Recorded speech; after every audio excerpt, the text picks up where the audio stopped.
Hear me, Paul? Can you hear me, everybody? Yes, loud and clear now. Okay, wonderful. So thank you for this opportunity. I'm going to be very brief.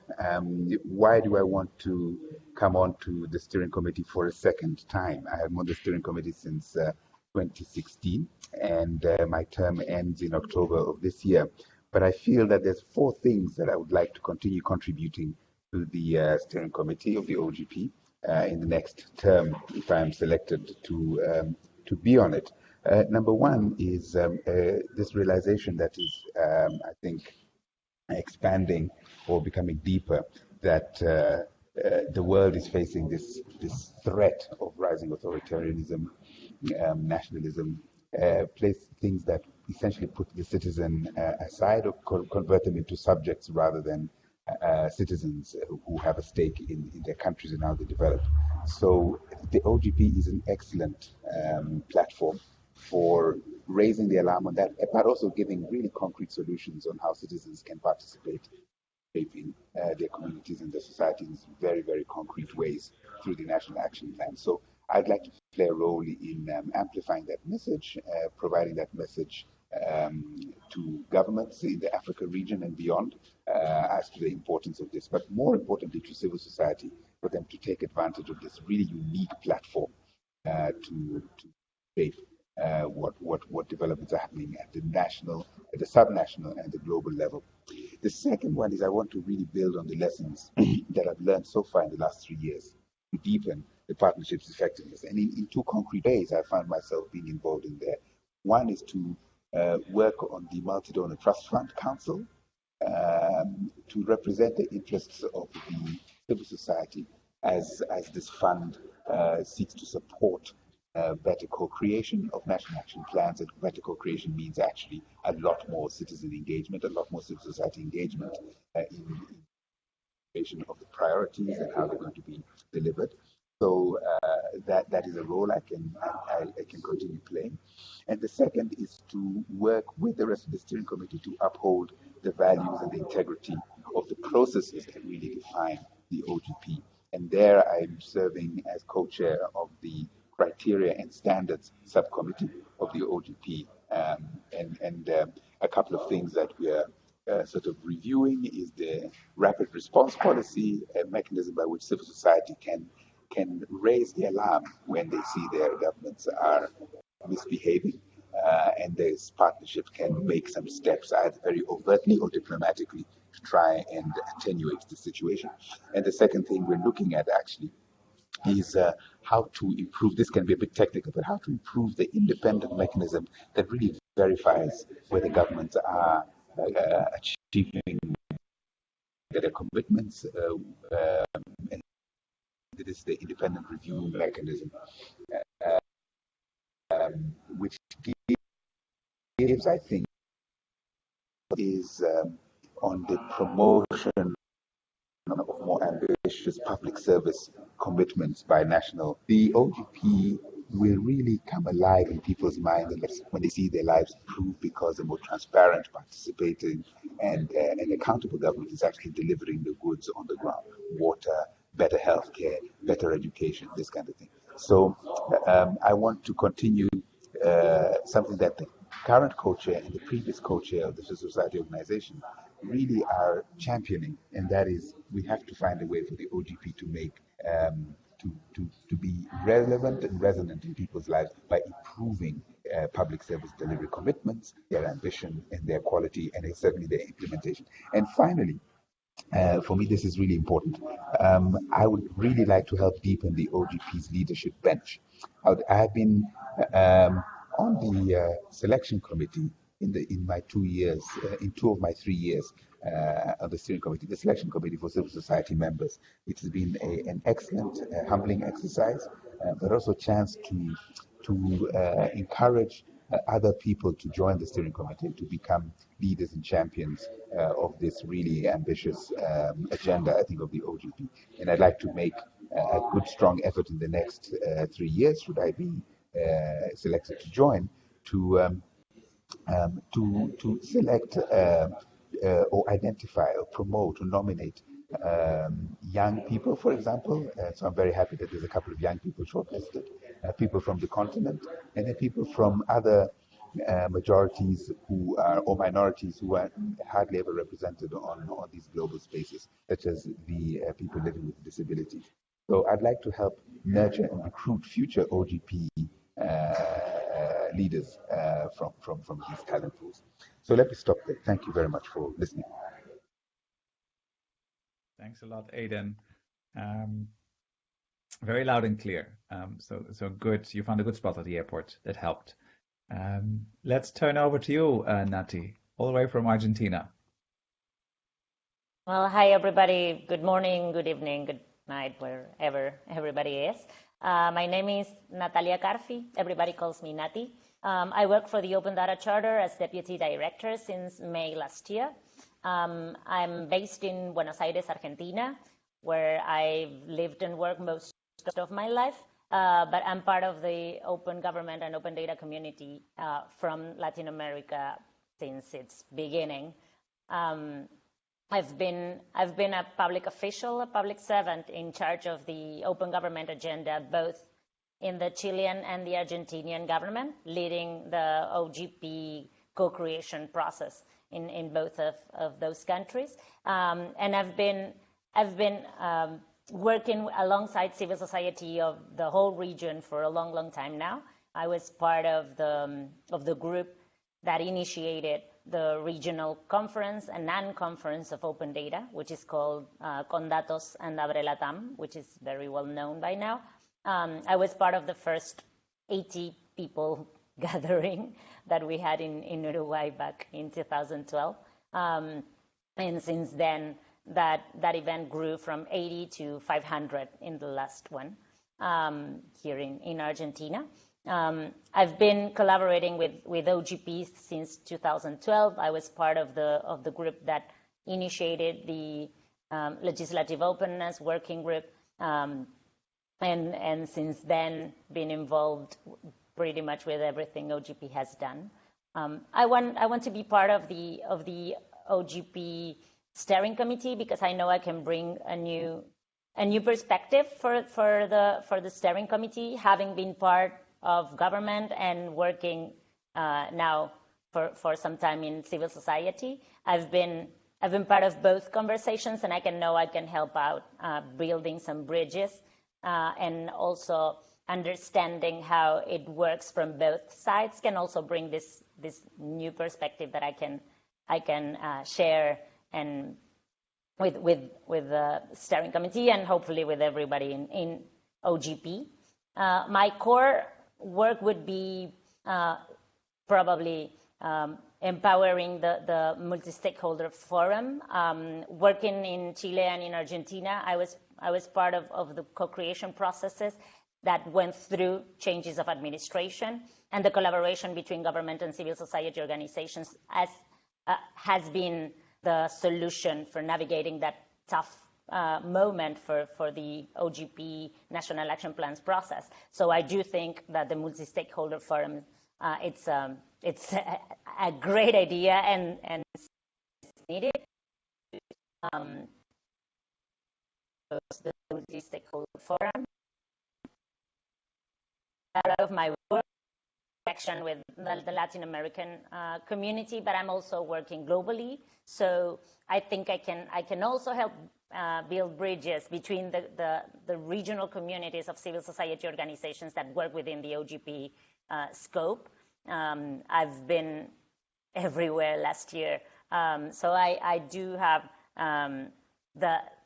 the network that can actually help me represent civil society organizations, not only from Latin America, but also from around the world.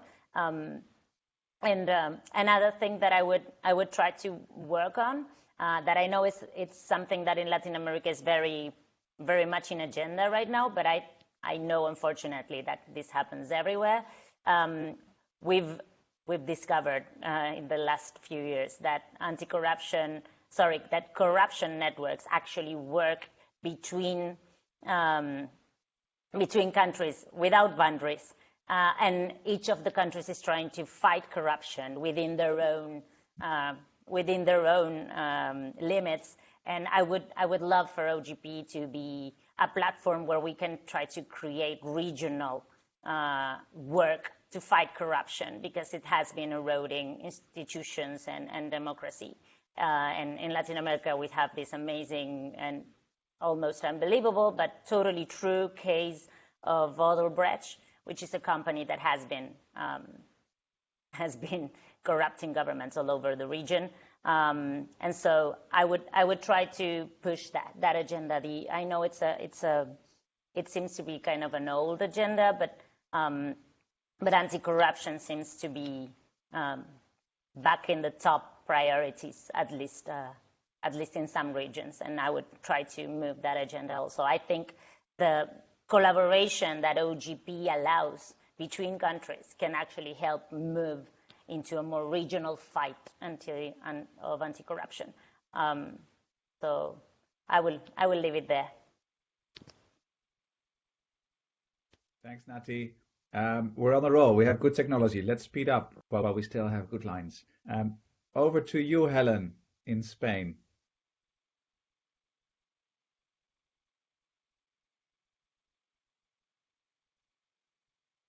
You should never call out the luck and it goes wrong. Yes. Ah, there you are. You shouldn't. I don't have a great signal either, but I hope that I've just tried to get to a place where there's a little bit better signal. Can you hear me? Yes, loud and clear. I haven't put my video on because the signal's really very weak. Yeah, I'm sorry. Also traveling.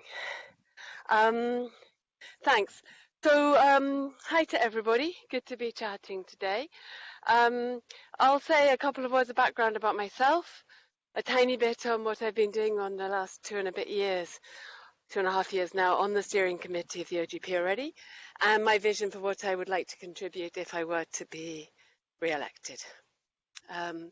So the first thing, Helen Derbyshire, founder and director of Access Info Europe. I think I know many of you. Basically, my professional commitment, my personal as well, but my professional commitment is to advancing and defending the right of access to information. And that's what I spent the last couple of decades working on. And I would say that it was the right to information movement, opening up governments with access to information laws, along with other movements which contributed in the end to the founding of the Open Government Partnership, which helped us construct this idea of open government. And so it's been a great pleasure for me as to be part of the steering committee and to build this partnership, which actually helps to advance and entrench openness in government, to promote transparency, participation, and accountability. We've had great successes with the movement going forward, and in the midst of the information technology revolution, what some people are describing as the fourth industrial revolution, and the hunger for information, that's been possible with open data as well. And I'm also, Nati was just speaking, I'm also, as well as being on the Open Government Partnership Steering Committee, I am just joining the board of the Open Data Charter, and one of my commitments is to really strengthening the links between the access to information and open data communities. So we've got the Open Government Partnership as a thing, and a lot of energy in the last few years, and a lot of energy on the steering committee as well, has gone into structuring the partnership. A huge amount of effort put into the whole creation of the independent reporting mechanism, which is one of the unique features of the Open Government Partnership, as well as the entire support unit structure, and as well as supporting from that the forums at the national level, which vary in quality in terms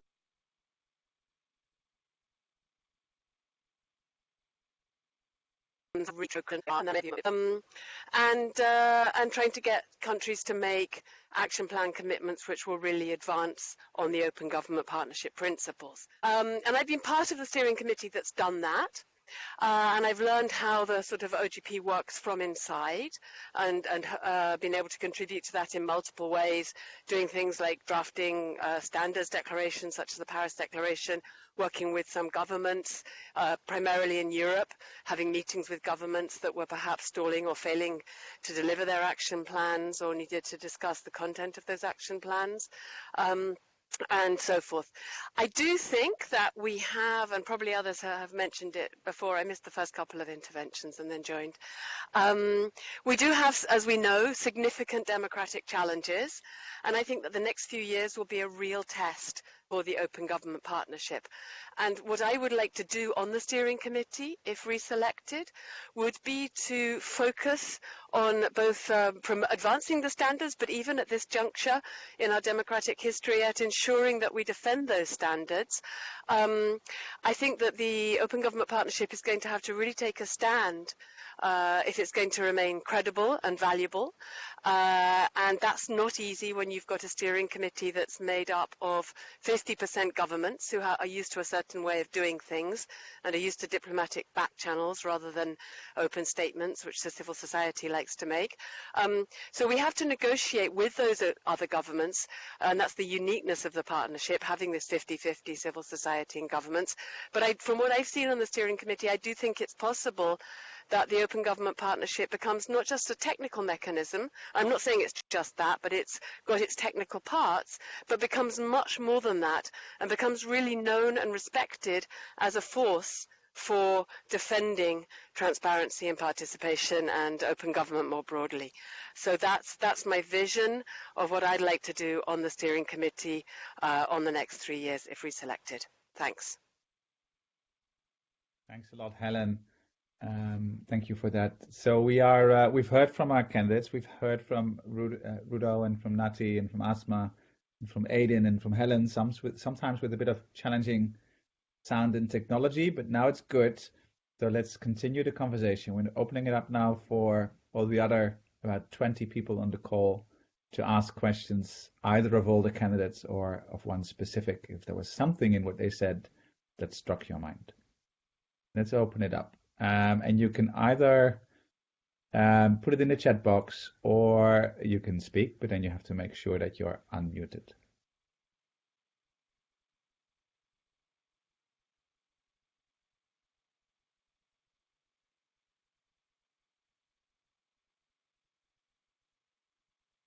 Okay, let's see. And I'm just going to do my favorite thing, which is just ask people directly to come up with a question. So let me ask Robin. Robin, are you on the line? Can I ask you to come in with the first question? And I'm sure after the question we get it going. Yes. Thanks, Paul, and thanks everybody for presenting yourselves and for presenting your candidacy for the steering committee. My name is Robin Hodis. I'm with the B team, and I'm a member of the steering committee on the civil society side. I guess a common reflection, since some of you work more and some of you less currently within the OGP framework, I would ask if you could reflect on whether you think the current debates around the digitalization of the economy and technology more broadly is going to be an opportunity for OGP or a risk. How can OGP and should OGP position itself to ride that wave, so to say? Thank you. Thanks, Robin. And Rudo, could I go to you first for this question? The digitization of the economy and society, is it an opportunity or a risk for OGP? How could we ride that wave?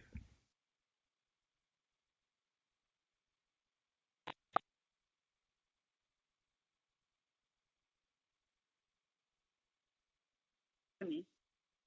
Yes, I can hear you. Go ahead, Rudo. Okay. So for me, I think digitalization of the state, the digital state, is a huge advantage, but only to the extent that we have a widening use of that digital space by key people who are supposed to benefit from the information that could be made public on those digital platforms. So it will remain a potential for as long as there are still efforts to increase the awareness of this digital spaces and the use of the digital spaces.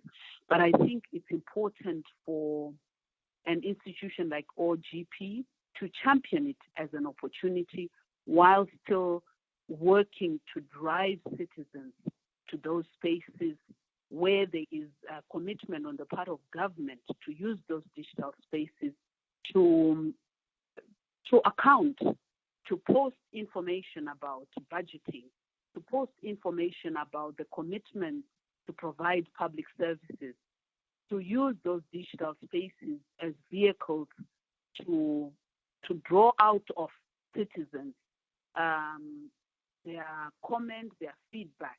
So it has to be almost like a journey, but it's good to optimize it as and when it's made available. Otherwise, you can have a lot of documents available and that are not really enhancing the awareness of what governments are committing to or what it is that they are doing. So it will only be realized as a potential as more and more awareness raising is done about how governments are opting to use those digital spaces, and more citizens are actually making use of those feedback loops and participation loops. So there is, I think, a lot more work.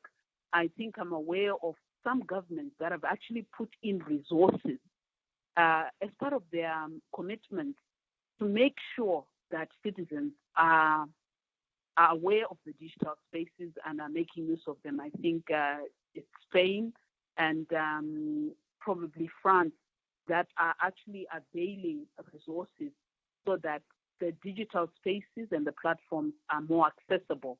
But it's also important that what is posted is accessible information that citizens can make use of. I'll pause there.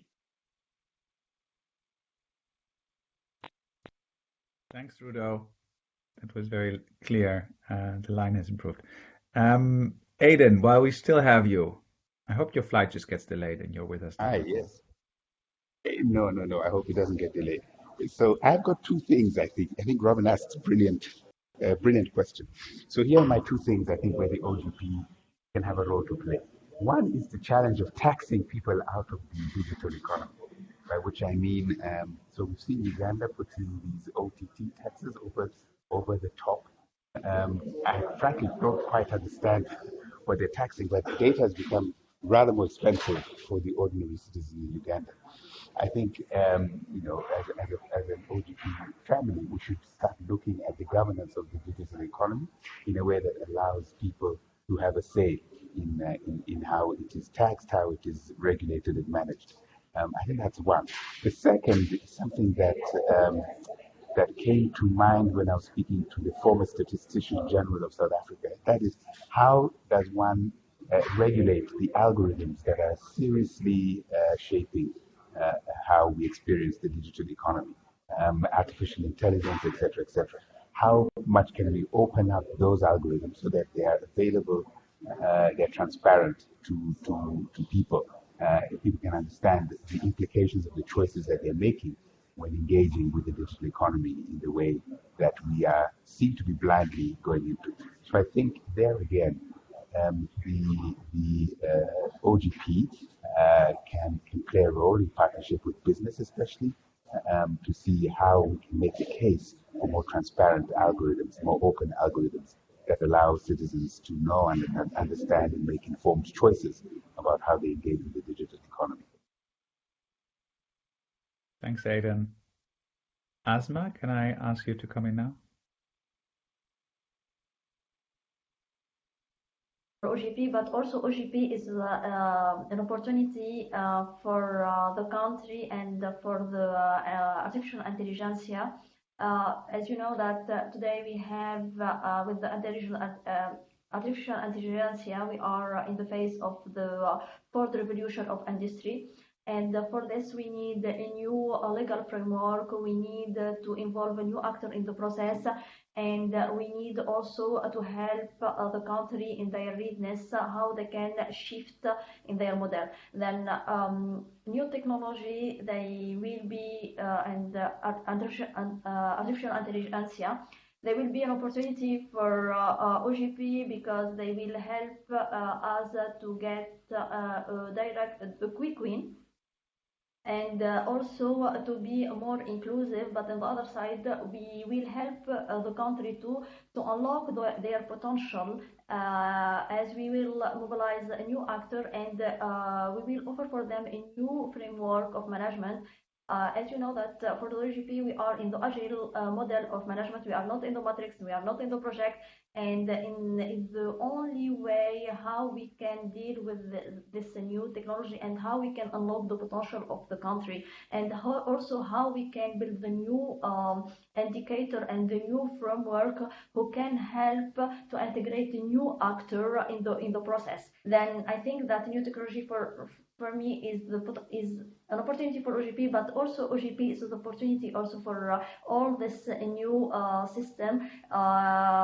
We offer for them the data, because as we as part of our work is the data is how we produce data, but on the other side also we offer the environment is transparency, accountability, and is a safe environment to develop the economy of the country too. Then I think is a win-win partnership between the two sides, and also is an inclusive model of growing of the country for the country. Then I hope that not to see in my position, new technology is opportunity for OGP, but also OGP is an opportunity, and the leadership in the transition of the country and their model of economic model, OGP can be the solution too, and we need to be careful about it. We need to involve more the leadership of this new framework for this principle, who can help this country to mobilize more their resource, and also to help them to shift and to build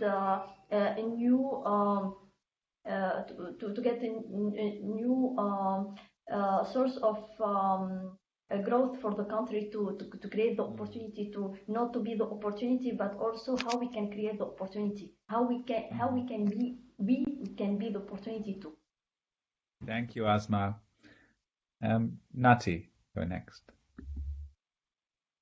Yeah, so well, a lot has been said, but I think digitalization of economy is something that is happening, is gonna happen everywhere in the world. And adding from what my colleagues have said, I think it's an opportunity, but it also can be challenging, because it can actually create new kinds of disparity and inequality. So what I would like OGP to do about this is trying to move into advocacy of commitments that actually work on building on the digital bridge inside of the digital the digital inclusion inside of national action plans. I think that is something that actually OGP can practically do, trying to move forward commitments that address this problem that a lot of countries have. So digitalization is actually moving forward, but are we leaving even more people behind now because they don't have the correct knowledge or tools to connect to this new technology? And then OGP can also work with other international organizations or conversations like G20 who are talking about this, and actually belong and participate in those conversations with OECD, G20, G7, and many of the regional conversations that happen, trying to understand where this is. So OGP can actually trying to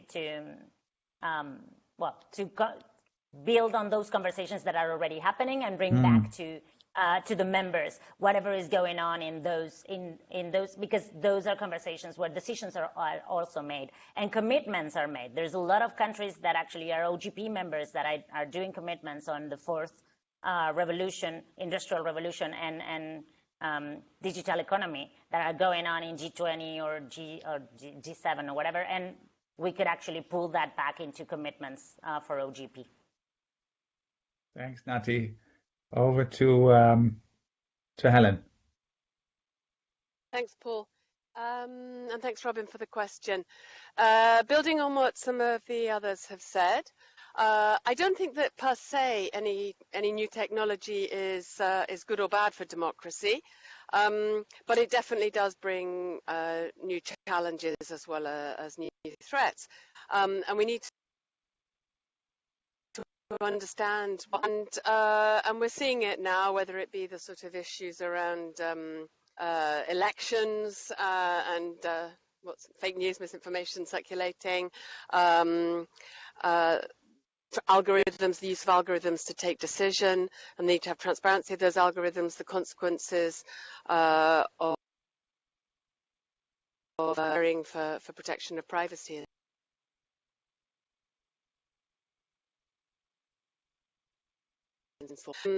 Understand how the new technologies can be used to enhance inclusion and participation, how they can create new opportunities.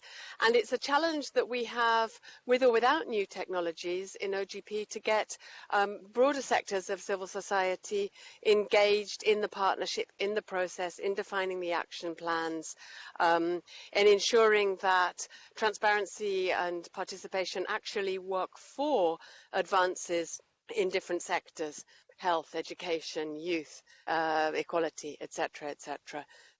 So we have that challenge in any case, and we can look at how that can best be done using new technologies. Another thing which was present at the beginning of the Open Government Partnership, but what I'd say we'd kind of lost a bit, although I know it's something that Robin wants to bring back, is the connection with business. The idea was that open data would provide huge opportunities for business and that they would be one of the communities engaged with the Open Government Partnership. And in my analysis, that has not yet happened enough.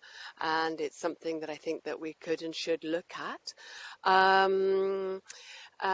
To get businesses involved. And I'm talking about all different kinds, right, across the whole spectrum, not just technology companies, but much more broadly than that, because it's often small businesses who are users of government information, for example. And then linked to those things, and lastly, I would say that another opportunity for the Open Government Partnership is to really foster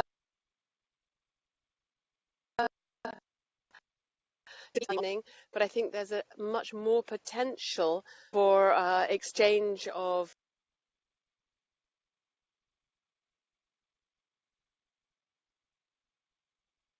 the Open Government Partnership and between governments and civil society that are engaged, not in distinct country or regional or civil society government silos.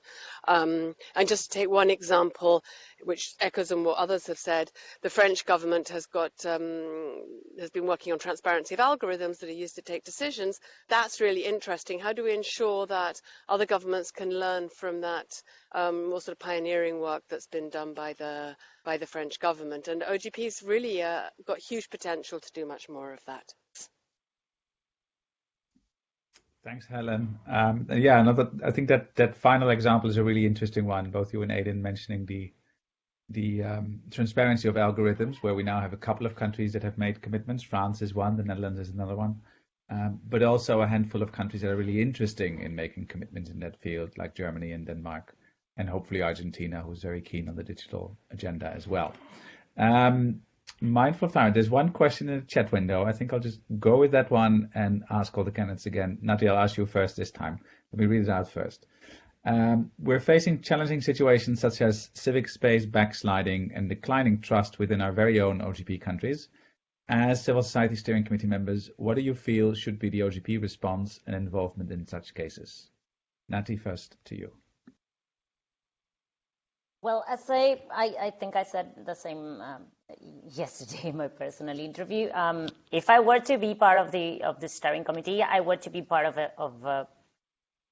a team decision on how to get involved in this tricky situations. And so what I would do first is reach out to civil society in that specific country and maybe neighboring countries, trying to figure out what the situation is and how OGP can actually help in their view in that conversation. We would probably be having less problem talking with the government if the situation is really complicated.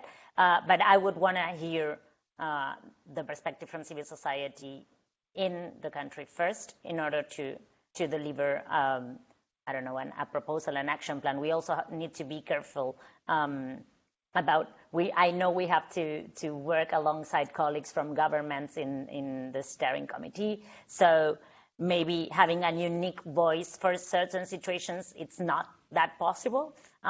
Like bringing a resolution from the steering committee within itself. But I would actually travel to the country and try to figure out the best path for that situation. I wouldn't try to replicate or duplicate whatever has been done in certain countries that have already gone through a process where civil society has withdrawn from the OGP process. And then it's a case-to-case basis. Each country and each civil society in each moment has its own kind of problems, and we would have to be innovative and work alongside with all the other members of the steering committee.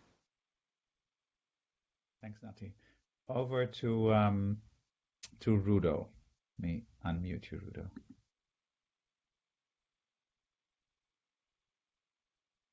Hi, Paul, you need to repeat very briefly your question because I had some connectivity problems, but I got the gist that it would be what would we do in a situation where there is a possibility of civil society withdrawing from the OGP process. What, am I right? Almost. It's if civic space is backsliding in OGP countries, how would you react to that? What do you think is the reaction of the civil society steering committee members in cases where civic space is backsliding in OGP member countries? Well, yes. That's interesting because I think amongst us we may have people who are living that situation. And I think it's always important for the steering committee to engage with civil society from that country and understand what they would consider as useful support to find ways of maybe rallying support, multi-sector support from both governments, regional economic blocs, for example, in Africa, but also organizations like the African Union, to get engagement going at different levels, because I think anything that is overt and public can actually threaten the space more, and governments, I think, often retaliate within the country because that's where they have authority. So reaching out and getting a perspective of what is considered by civil society as useful support to them to open up the spaces. I think it's important that some of the regional organizations and Pan-African, in the case of Africa, are brought on board so that maybe they can constitute groups that are made up of civil society and themselves as Pan-African governance institution to just hear out what could be driving this. Unfortunately, the process of either legislating the space and limiting the space is quite pervasive in a number of countries. I think we've seen Uganda, we've seen Tanzania, and many other countries that are really moving away from an openness and the promotion of freedom of speech, freedom of participation. But I think it always needs the internal civic society to be able to tap into what they think would be the best vehicles to support them without endangering the already constricting spaces. Thanks, Rudo. Sorry for pressuring a little bit, but we have 3 minutes left and we have 3 more answers waiting for us on civic space. So very briefly, Aidan, 1 minute for you on OGP's response to civic space. Okay, I first of all want to agree a lot with what Rudo said and add the following. I think one of the things that the OGP can be and has been successful is a platform for civil society to go and say, hey, things are not going so well in my country. And then the government and the civil society caucus there come up with some ways of, first of all, amplifying the civil society voices and then of convening mechanisms for things to improve. It doesn't always work. We have Azerbaijan, where we're still trying very hard to bring the two parties together in a way that makes sense. There's some very good noises coming out of Mexico, where it too has been under a particular strain. So I think the platform that the civil society, the OGP itself offers, is valuable. I think the other thing, and this is perhaps more fundamental in longer term, is we have got to make the case that open societies are societies that thrive. That when you have open civil society, open civic space, then there is a multitude of interesting ideas, contested ideas, and that you have a much better chance of finding solutions that are more generally prosperous for people than trying to have a more closed space. And I think part of the exciting thing is that case is beginning to be made with some of our reporting and our writing, like the Skeptic's Guide to the OGP. I think is something that we need to shout about a lot more. And I'm very much looking forward to the report that I think is being designed and written now on the state of open government around the world. I think it's going to make the same case.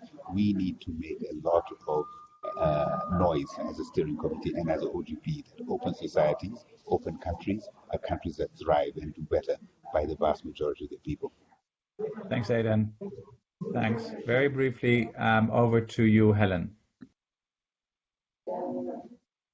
Thanks very much, Paul. Can you hear me? Yes. Great. So we've got a couple of questions there in the chat box about human rights defenders, civic space. Building on what others have said again, to save time, OGP does have response mechanisms and they have been invoked in Azerbaijan, Mexico, etc. That's important. It goes to what Nati was saying about actually traveling to the countries and figuring out what's going on, and that is something members and support unit people do. I do think that OGP needs to improve on its measuring, and I do know this the report that Aidan referred to, the State of Open Government report, has got some very interesting data. And whilst we may be living in a moment of perception of, oh, everything's going wrong, everything's going backwards, neither the data from the IRM nor from other experts who OGP is consulted with show that it's across the board in every country. And so having clarity about what the real state of the world is and where we see threats to open government and civic space, and where things are actually possibly moving forward on some indicators, is really important and is something that OGP can contribute to the debate, so we have a better evidence-based debate. It's very important that we are clear on those standards and that we are able to take a stand when countries do backslide on democratic and human rights standards. That's very clear. In addition to that, however, as a last point, I would say that it's not only about looking at the backsliding. OGP is not only about maintaining the current status quo. We're about progress as well. And what we're seeing is far too little serious ambition in the action plan commitments. Maybe only around 17% of commitments that are really transformative. So whilst we have to focus on stopping the backsliding, we also have to be ready to push countries to advance and to call out and name and shame those who don't. And maybe that's easier than calling out for the other governments, you know, to put a bit of pressure on them to engage in the positive competition of trying to get better as well as ensuring that we don't allow OGP members to go back and drag down the name of OGP. So I think that that's a hugely important focus for the next period. Thanks. Thanks, Helen. Thanks. Sorry for pressuring you all, but we also still have to hear Asma, and we're over time. Oh, sorry. Asma, over to you. For me? No? Yes. Okay, then for me, like I have mentioned last time, that first I think that the steering committee must be proactive. It's not when we will get the challenge, we will try to find the solution. I think that today we have a platform for more than 80 countries, and we have the experience. Then we can be proactive, and we can create a space of to peer-to-peer learning between civil society. Then they can help them not to be in the opposition, but how we can deal if there is misunderstanding or the dialogue having cut. Also, I think as OGP is a space of dialogue, is a platform of dialogue. Then we need, if we have.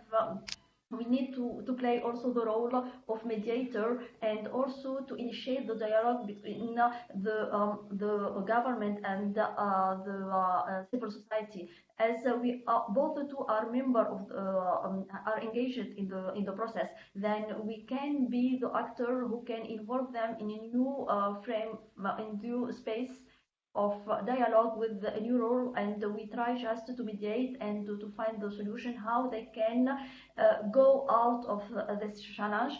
And also we need to empower the public diplomacy and of the public diplomacy space, because today in the platform we have many actors, and we have new rules and a new way how we can involve, how we can initiate a new model of dialogue, and also to involve the actor how they can manage the change, and how they can manage the conflict in the transition, as in the action plan. If you are talking about action plan, we are talking about reform, and when you talk about reform, we are talking about change. Then when we are change, maybe that also this actor are agree in their position, and based in the Tunisian experience.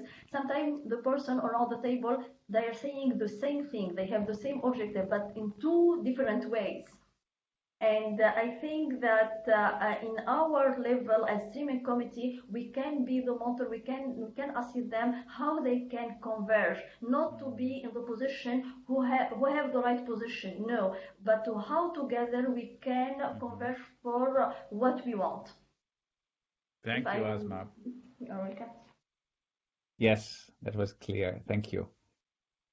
All right, thanks everyone. Aidan? Yeah, just a quick one. I asked, there's a couple of questions that were asked in the chat which I answered. I don't know if they're visible. They're not visible on my side. Maybe it was swallowed up by the but we are already we're 6 minutes over time, Aidan. So I think we should call it an end. We capture these questions. We'll send them to the candidates, and then we can still share the answers over D groups, over the mailing list. Not ideal, but it's important to stick to time. So thank you, especially to our shortlisted candidates, for taking the time and explaining their motivation plans and responses to difficult questions about digitalization in civic space. This concludes the process of interviews and webinars. We're at the end of that. Now back to the selection committee to think through everything they've seen and heard, and come up with a recommendation of who should fill the 5 seats for the steering committee, as well as up to 2 additional seats for seconds for the steering committee. And that should take a couple of weeks, but early April we should get back to both the candidates and the full community of who will represent them on the OGP steering committee. For now, thank you very much and have a good weekend. Bye. Thank you, everybody. Bye-bye. Thanks, everyone. Thanks. Bye-bye. Bye.